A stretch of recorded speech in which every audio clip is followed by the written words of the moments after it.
les mamans ou les papas ou les frères ou les sœurs qui font à manger, ils connaissent la quantité. S'ils voient dès le départ qu'ils en ont trop fait, le soir même, je donne des plats aux voisins, d'accord? Ou peut-être il y a des pauvres dans le quartier, ou des associations, ou la mosquée, ou peu importe. On se débrouille pour pas qu'on ait de la nourriture dans nos poubelles. Et taqullah, craignez Allah.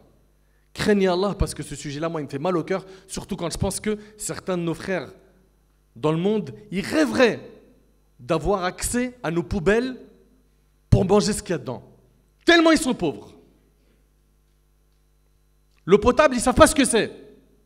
Et nous, fais beaucoup de viande, fais beaucoup de riz, beaucoup de féculents, beaucoup de légumes, beaucoup, mais dans le frigo, les enfants, comme malheureusement, c'est souvent le cas, hein. Ah non, on va encore remanger ça? Bon, ok, Wildy, je te fais un nouveau plat. Ok, Benti. Et à la fin, poubelle. Satuhasabouna amam Allah. Vous serez jugés sur ça le jour du jugement. Alhamdulillahi Rabbil Alamin. والعاقبة للمتقين ولا عدوان إلا على الظالمين وأشهد أن لا إله إلا الله وحده لا شريك له ولي الصالحين وأشهد أن محمدا عبده ورسوله وصفيه من خلقه وخليله سيد الأولين والآخرين اللهم صل عليه وعلى آله وصحبه ومن اتبعهم بإحسان إلى يوم الدين أما بعد رب اشرح لي صدري ويسر لي أمري واحلل عقدة من لساني يفقهوا قولي. Mes chers frères, mes chères sœurs, en ces quelques minutes, bidnillahi tabarak wa ta'ala, j'ai envie d'aborder avec vous un sujet qui est très important, surtout dans ce timing-là. Pourquoi? Parce que nous sommes à quelques jours du mois béni de Ramadan. Et en fait, comme vous le savez, il vaut mieux prévenir que guérir. Il arrive souvent qu'on atteint ce mois et qu'on fasse des constats de choses qui ne vont pas dans nos comportements, dans nos adorations, dans le comportement de certains de nos frères, de nos sœurs. Et donc, aujourd'hui, avec l'aide d'Allah tabaraka wa ta'ala, on va traiter du sujet de nos erreurs pendant Ramadan. Donc, on va mettre l'accent sur des erreurs souvent trop commises et malheureusement trop répandues. Et ces erreurs-là nous font perdre énormément de mérite et de récompense, alors que normalement, nous sommes censés rentrer dans la compétition spirituelle pour atteindre les plus grandes récompenses pendant le mois de Ramadan. Mes chers frères, mes chères sœurs, rapidement, rentrons dans le vif du sujet. La plus grande erreur que les gens font, et c'est la première, c'est qu'ils ignorent l'importance de ce mois. Tu ne peux pas valoriser ce mois si tu ne connais pas son importance. Ce mois-là, pourquoi il a de la valeur? Je vous pose une question. C'est une question, ce n'est pas un monologue. Hein. Pourquoi ce mois-là, il a de la valeur? Levez la main. Oui? Barakallahu fik. Shahru Ramadan alladhi unzila fihi al-Qur'an. Le mois du Ramadan au cours duquel le Coran a été révélé. Donc ce mois-là, ce qu'il a valorisé, c'est la révélation du Coran. Et jeûner le mois du Ramadan, c'est obligatoire ou c'est surrogatoire? C'est obligatoire. Et Allah Ta'ala, il dit dans le hadith al-Qudusi, et mon serviteur ne se rapproche pas de moi par une chose que j'aime plus que les actes obligatoires. Donc Allah Ta'ala, ce qu'il aime par-dessus tout, c'est l'accomplissement des actes obligatoires. Et le jeûne du mois du Ramadan en fait partie. Vous suivez? Donc quand toi tu sais qu'Allah Ta'ala il aime les actes obligatoires, parmi eux il y a le jeûne. Quand toi tu sais que c'est le mois du Coran. Quand toi tu sais que dans ce mois il y a une nuit qui vaut mieux que 1000 mois. Toute une vie entière. Allahu Akbar. Laylatul Qadr, khayrun min alfi shahr. La nuit du destin vaut mieux que 1000 mois. Subhanallah, Allahu Akbar. Également, pendant ce mois, le prophète il dit quand arrive le mois du Ramadan, on ouvre les portes du paradis, on ferme celles de l'enfer et les démons sont enchaînés. D'ailleurs, il y a un ennemi à combattre pendant tout le mois, c'est pas Shaitan, c'est ton nafs. Parce que souvent, quand tu dis aux jeunes, mais même pendant Ramadan, tu es en train de parler avec elle, c'est haram ce que tu es en train de faire. Ouais, mais c'est ma meuf, je la kiffe. Mais lève le pied. Il te dit quoi? Non, mais t'as vu, Shaitan il m'a eu. Faux. Il n'y a pas de Shaitan pendant Ramadan. Là, c'est ton nafs programmé par Shaitan qu'il va falloir reprogrammer à nouveau. Suivez bien. Donc, la plus grande erreur que font les gens pendant Ramadan, c'est qu'ils ignorent son importance, sa place auprès d'Allah, son mérite. Et tu ne peux pas valoriser quelque chose quand tu ne connais pas sa valeur. C'est vrai ou c'est pas vrai? Un mois au cours duquel les bonnes actions sont multipliées, le mois du Coran, le mois où le prophète sallam faisait plus d'efforts que dans les autres mois, ça c'est quelque chose que l'on doit prendre en compte car notre bien-aimé alayhi sallam, c'est notre modèle. Très bien. Deuxième erreur que font certains, je dis à chaque fois certains, parce que je sais qu'il y en a parmi vous, alhamdulillah, ils ne sont pas concernés par tout cela. Ceux qui sont concernés, qu'Allah les guide, il faut leur relayer l'information pour qu'ils se réforment. La deuxième erreur, c'est qu'il y en a, à l'idée d'entendre que Ramadan approche, ils se sentent mal à l'aise. Pourquoi? Pourquoi ils se sentent mal à l'aise? Selon toi, mon frère. Toi? Non. Ouais, toi. Pourquoi il y en a certains, quand ils entendent J-7, Ramadan arrive, ils voient des gens dire ah, mashallah, alhamdulillah, trop bien. Et d'autres qui disent ouais. Pourquoi? Vas-y, dis-moi.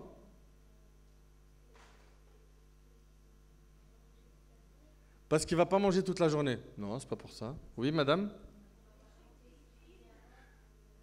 Barakallahu fiki. Parce qu'il va devoir, bessif ali, parce que c'est trop la honte sinon, arrêter des péchés qu'il faisait avant. Et tu l'entends, hein? Lui dire, bon, Ramadan il arrive, on fait un break d'un mois, tous les jours je te ferai de dua. Wallah, je t'oublie pas. De toute façon, c'est la place que tu as dans mon cœur. En fait, j'ai plus d'organes, j'ai toi. Vous connaissez le disquetteur mytho là. Ok? Gros menteur, va. Et donc, lui ou elle, à l'idée d'entendre que Ramadan arrive, ma crush, mon crush. Bon, pour ceux qui connaissent pas ce mot, crush, levez la main. Heureusement, moi, je suis en contact en permanence avec des jeunes, ils me donnent les mises à jour. Sinon, j'allais être comme vous, là, quand on levait la main, là. Crush, c'est sa main, la petite copine. Ok? Mon petit copain, mon petit amoureux. Pareil pour ceux qui fument. La clope, ou la drogue, ou autre. Lui, il entend Ramadan, il arrive. Oh, il est zaaf, hein. Il est énervé. Pourquoi? Moi, il me faut ma dose.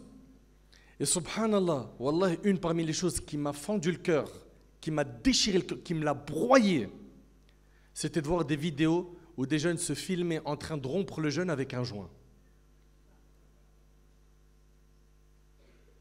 Et ces vidéos-là, peut-être vous les avez vues, elles ont circulé partout. Subhanallah, ce mois-là, il nous apprend quelque chose, c'est qu'on est fort, très fort, capable, courageux, déterminé, fort. Par quoi? Tu as réussi à te priver du halal, du fajr au maghrib. Subhanallah. Du fajr au maghrib, même en période d'été, il fait hyper chaud. Regardez bien, je vous prends au défi, vous, là, ici, là. On te met un verre d'oasis tropical bien frais sur la table de la cuisine. Ok? Et après, on te dit, dans la cuisine, il y a un truc qui va te faire kiffer. Tu rentres, tu vois le verre, tu as hyper soif. Tu vas l'approcher? On est en journée, hein? Dans le temps du jeûne. Non. Qu'est-ce qui empêche ce frère ou cette sœur, à ce moment-là, de ne pas toucher à cette boisson alors qu'il fait chaud? Il a soif, ou elle a soif, et il est même possible qu'il soit tout seul dans la maison. Il n'y a personne. Qu'est-ce qui l'a empêché à ce moment-là de le faire? Oui? La crainte d'Allah. Allah, il me voit. Je ne peux pas le faire. Excellent. Superbe. Tu as dit, tu ne peux pas boire ce verre, pourquoi? Parce qu'Allah, il te voit. Magnifique. Mais après le maghrib, il ne te voit plus? Non, mais c'est une question. Moi, je suis très content. Tu n'as pas cédé, tu n'as pas craqué devant le verre. Pourtant, tu avais bien soif. Mais après le maghrib, pourquoi tu es en roue libre? C'est le mois du jeûne, des efforts, ou c'est la journée des efforts et le soir, tout ce qui était haram me devient halal. Je parle ici dans les péchés, hein, parce que oui, effectivement, il y a des choses qui vont devenir halal, comme manger, boire et des relations intimes avec l'épouse, mais c'est hyper dangereux d'agir ainsi. Parce que tu viens de montrer que tu es fort, tu es capable. C'est un mois d'entraînement. Si tu as réussi à délaisser le halal pour Allah, à plus forte raison, tu dois être capable et fort et déterminé pour délaisser le haram pour Allah. Et c'est pour ça que j'aimerais mes frères et mes sœurs. Et il y a beaucoup de sœurs ici, beaucoup de frères qui ont l'âge de mes enfants. Moi, je me rappelle quand ces imams que vous voyez ici, on se voyait il y a 10 ans, ou plus que cela.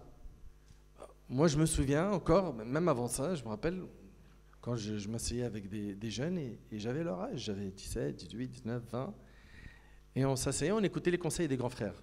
Et aujourd'hui, subhanallah, un claquement de doigts, bah voilà, Nader aujourd'hui il a le double de plein de vingtenaires de cette salle, mon frère Al-Arabi pareil, Cheikh Khaled et Mahdi et d'autres.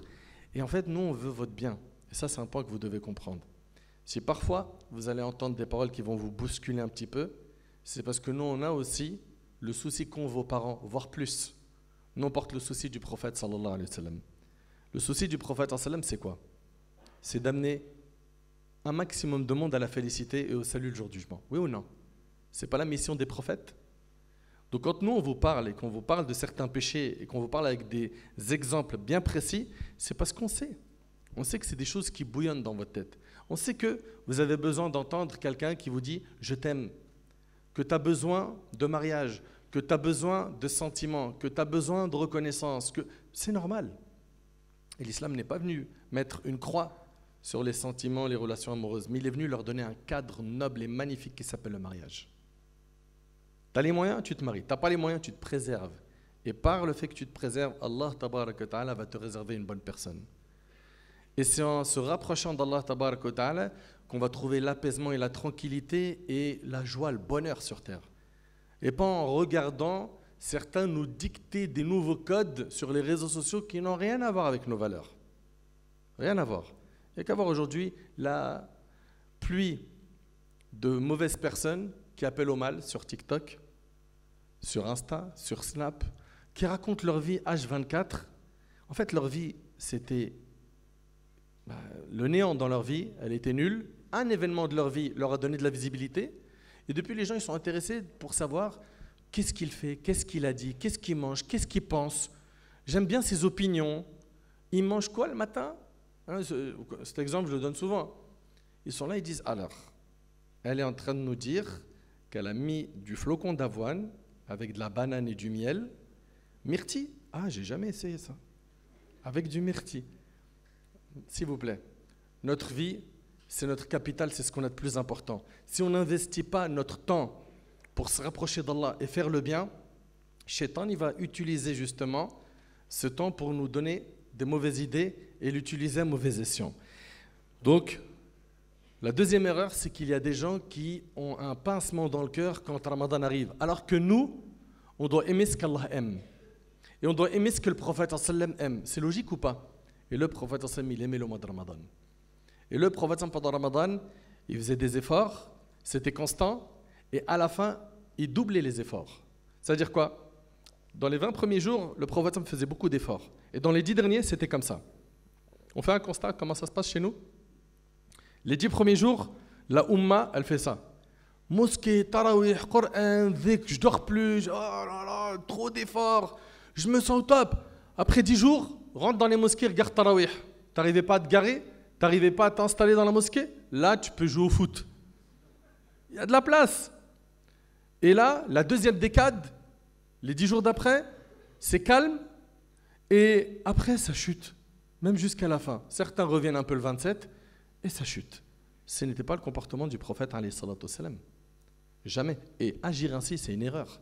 À corriger. Il faut justement persévérer, être constant.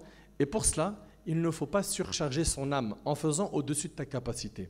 Parce que l'objectif, c'est quoi? C'est de faire ce que tu peux tenir dans le temps. Mais si toi tu mets une forte dose, 48 heures, je dors pas, j'ai lu 10 choses, etc. Magnifique. Mais si c'est pour après dormir 10 jours non-stop et ne plus toucher au Coran, il y a un problème.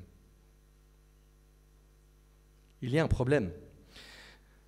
Parmi les erreurs qu'on a pendant Ramadan, il y a le fait de veiller longtemps la nuit sans tirer profit de cette veillée. Ils font quoi le soir? Ils vont pas au tarawih. Certains, ils sont en bas de l'immeuble, ils sont en train de fumer, écouter de la musique, papoter, ok? Ou bien d'autres, le soir, ils sont sur leurs écrans. Allez, vas-y, j'enchaîne des lives TikTok jusqu'au matin. Comme ça, on va faire des bêtes d'ambiance. Mais la bête d'ambiance, elle se trouve à la mosquée, dans l'adoration d'Allah. Vous faites n'importe quoi. Et d'ailleurs, si vous avez des amis à vous qui vous encouragent à faire des lives tous les soirs, peu importe sur quel réseau, pour papoter d'autres choses que de dînes, bannissez ça. Votre temps, il est trop important.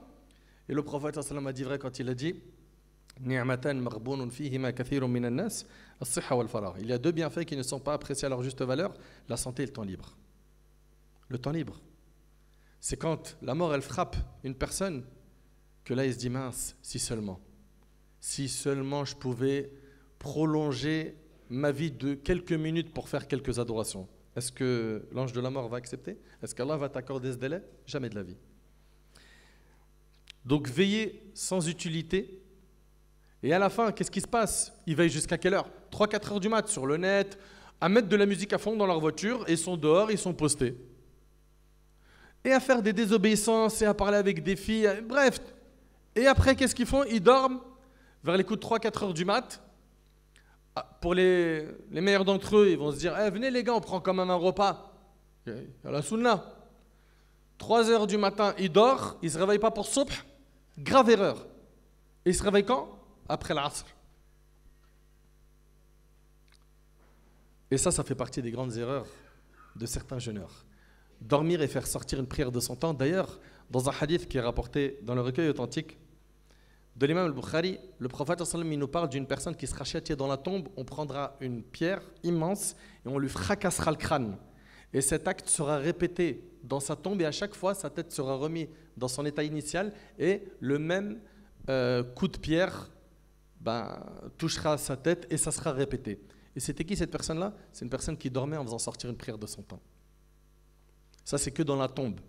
Sans compter, il y a un fleuve en enfer réservé à ceux qui font sortir la prière de son temps. C'est quoi ta raison? Ouais, mais non, mais parce que tu ne connais pas mes conditions. Regardez, venez, on se met d'accord sur une chose. On a rarement vu des gens faire des efforts pour prier à l'heure et Allah il les a abandonnés.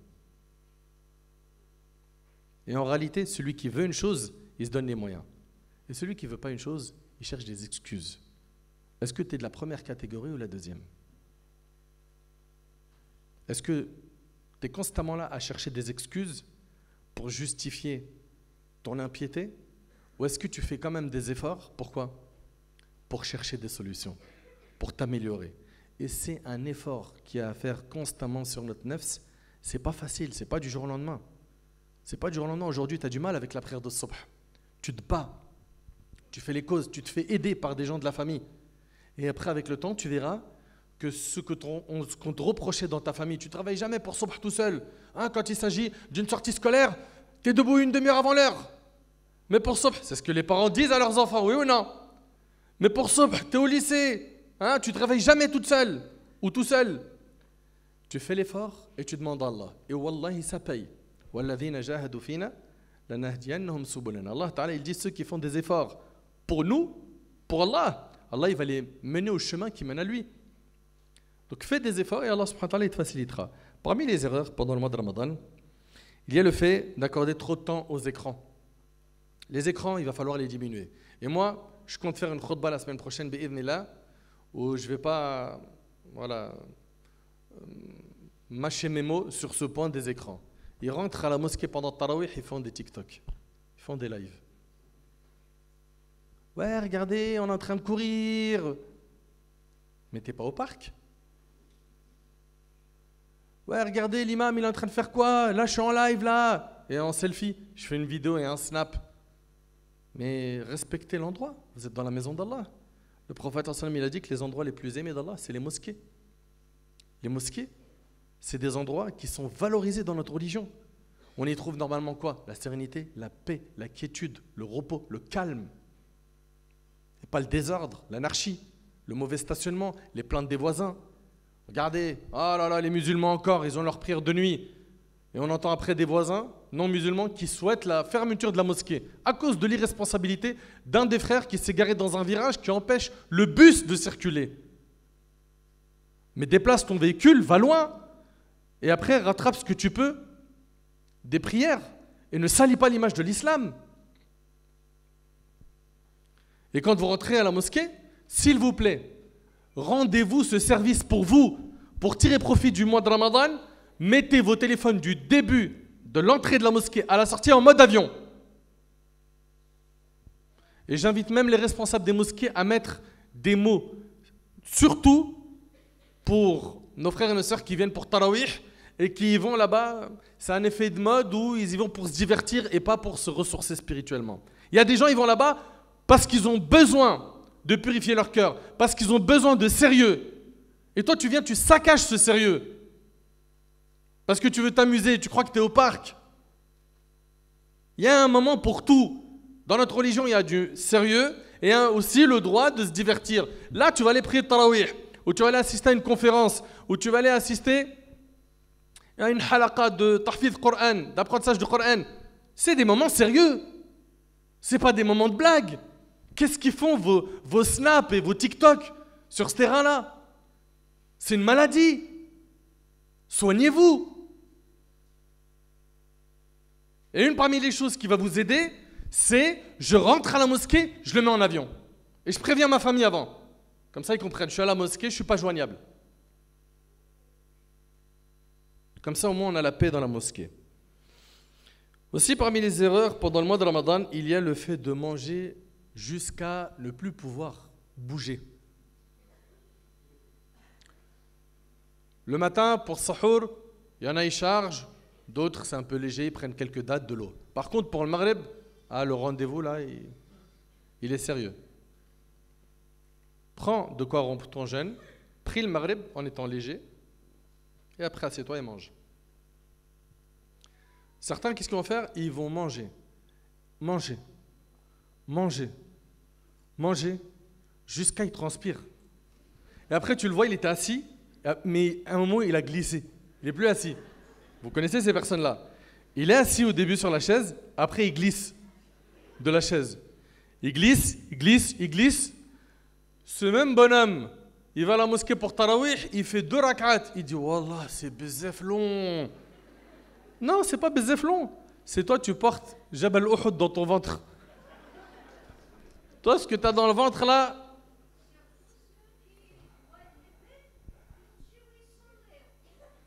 surtout ceux qui boivent le ben.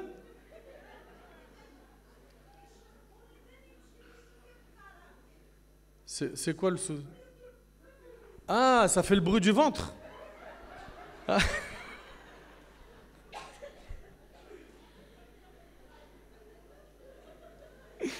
Ah, la khalti, ça se voit qu'elle a un agro sur le cœur.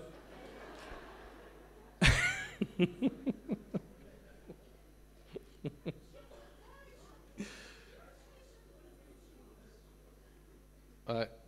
Ouais, c'est un problème. C'est un problème. Ou bien l'odeur. L'odeur aussi. Toi, tu es là, tu es en train de faire salat, il a mangé de l'oignon, il s'est chargé de sa ammar cru. Il est à côté de toi, il lâche un roux. Tu vois des nuages. C'est un problème.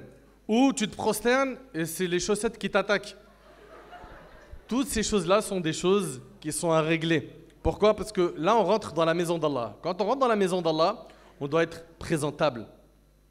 On doit être propre. Tu te parfumes.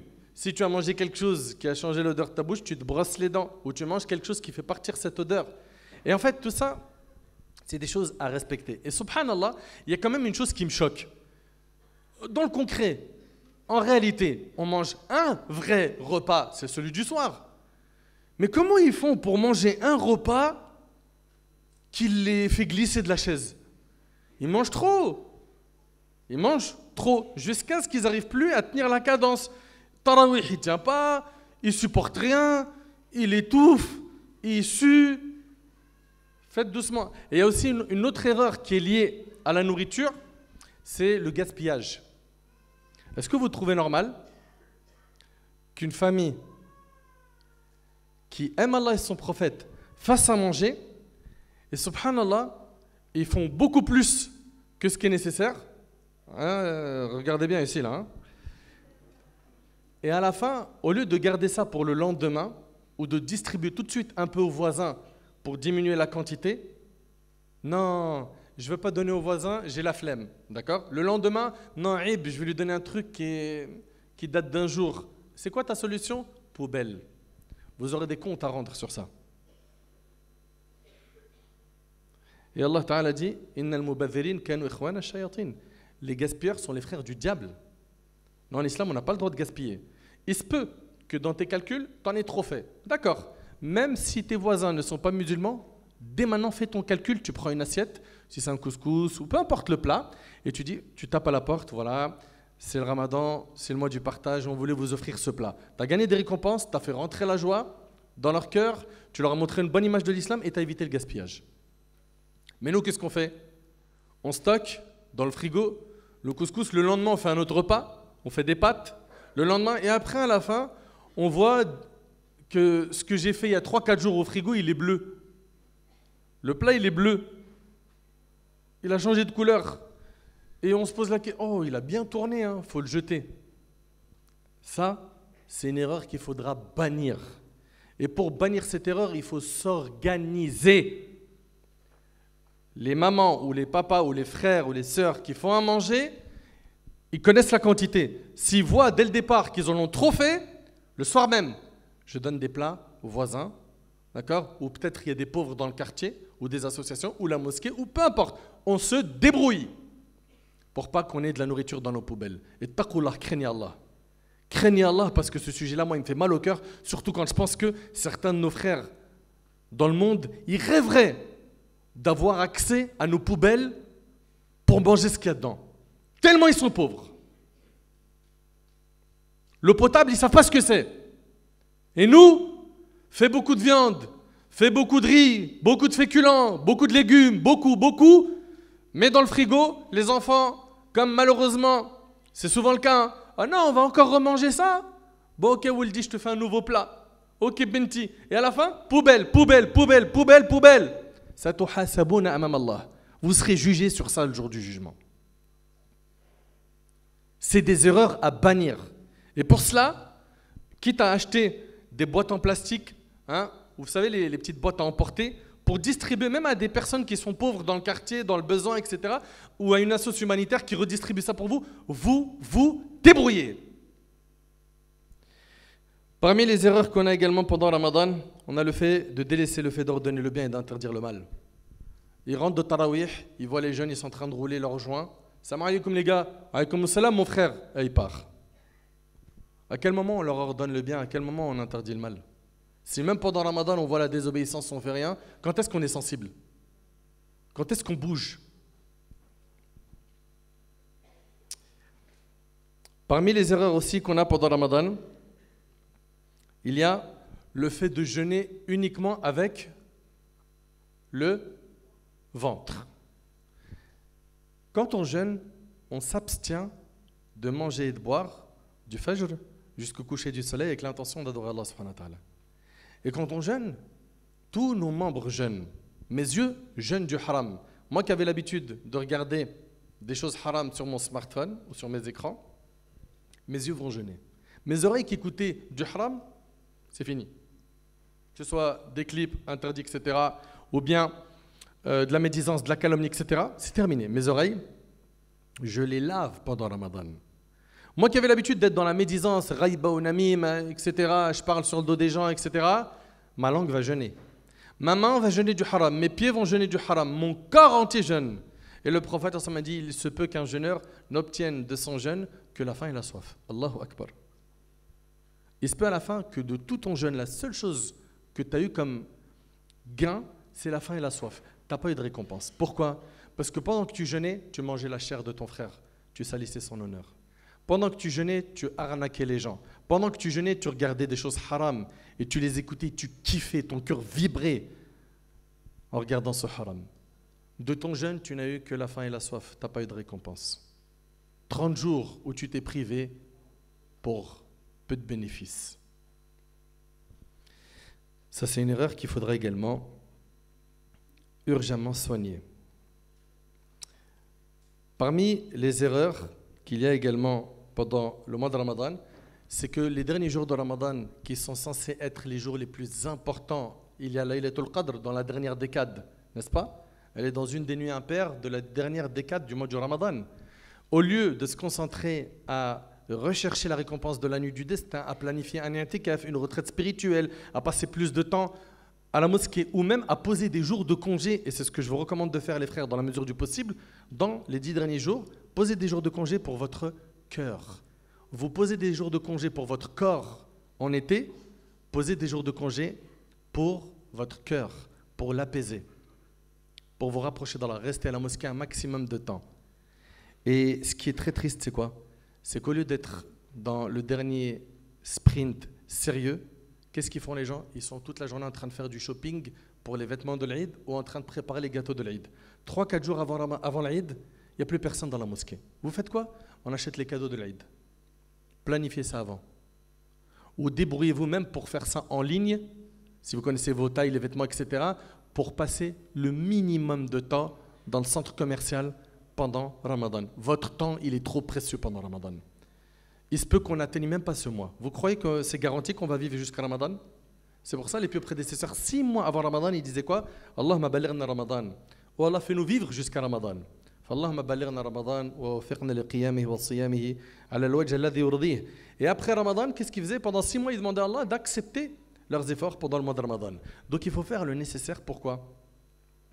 Pour optimiser notre temps. Tu as besoin d'une sieste, pas de problème, mais je ne dors pas toute la journée. Et je ne fais jamais sortir une prière de son temps. Et il faut que je me fixe des objectifs de comment je vais ressortir de ce mois. Je sais comment j'étais avant le mois de Ramadan. À la fin du mois, est-ce que je serai le même? Si c'est le cas, tu as échoué. Si tu es ressorti avec un repentir sincère de Ramadan, tu as gagné. Tu es ressorti avec l'assiduité dans la prière, tu as gagné. Tu es ressorti avec l'amour profond du Coran et un programme établi de dhikr, de Coran, tu as gagné. Tu es ressorti avec rien, c'est une catastrophe. Une catastrophe. Donc, faites-y très attention aux derniers jours du mois de Ramadan. Rappelez-vous que le prophète sallallahu alayhi wa sallam a dit Man qama laylatul qadr imanan wa ihtisaban ghufira lahu ma taqaddama min dhanbi. Quiconque veille la nuit du destin en prière, poussé par sa foi et par l'unique récompense d'Allah, Allah lui pardonnera ses péchés passés. Et celui qui jeûne également, poussé par sa foi et par l'unique récompense d'Allah tabarak wa ta'ala, il sort de ce mois-là pardonné de ses péchés. Et le prophète m'a dit Al-Qur'an wa siyam yashfa'ani lil abd. Le Coran et le jeûne intercéderont en la faveur de leur auteur. Subhanallah, le jeûne il va dire Ya Allah, je l'ai privé de manger et de ses passions, laisse-moi intercéder pour lui. Il a délaissé ses passions pour toi, Ya Allah. Et le Coran dira Ya Allah, je l'ai empêché de dormir la nuit, laisse-moi intercéder pour lui. Et le prophète m'a dit Fayushafa'an. Et les deux intercéderont pour toi le jour du jugement. Mais pour pouvoir avoir cette intercession, que le Coran vienne te défendre le jour du jugement, que le jeûne vienne intercéder en ta faveur le jour du jugement, il va falloir que tu fasses un mois plein d'adoration de qualité et que tu délaisses le confort, que tu sacrifies de tes efforts, de ta mauvaise fréquentation, de ton temps, que tu t'organises pour être quelqu'un de meilleur après ce mois. J'implore Allah subhanahu wa ta'ala de nous accorder de vivre jusqu'à Ramadan. J'implore Allah subhanahu wa ta'ala de nous combler de bienfaits pendant ce mois. J'implore Allah subhanahu wa ta'ala de nous affranchir du feu de l'enfer pendant ce mois béni. J'implore Allah tabarak wa ta'ala de nous accorder de jeûner et de prier comme lui le veut subhanahu wa ta'ala. Sallallahu tabarak wa ta'ala an yuwaffiqani wa iyyakum li fa'li al-khayrat wa tarki al-munkarat. هذا والله أعلم سبحانك اللهم بحمدك أشهد أن لا إله إلا أنت أستغفرك وأتوب إليك حفظكم الله ورعاكم. Je vous aime pour Allah subhanahu wa ta'ala et du plus profond de mon cœur, le plus grand souhait que j'ai, ainsi que ceux qui appellent Allah, c'est qu'un maximum de gens se retrouvent le jour du jugement au paradis. Mais pour cela, nous, on n'a pas de pouvoir sur vos cœurs. Ça, il faut que vous le compreniez. Vous pouvez écouter des conférences toute la journée sur YouTube ou sur les réseaux sociaux de tel imam, tel conférencier, tel prêcheur, etc. Il y a un effet de stimulant qui vient du discours que tu as entendu, mais 90% de l'effort, voire 95%, il vient de toi, de ton changement personnel, de ta volonté d'être quelqu'un de meilleur.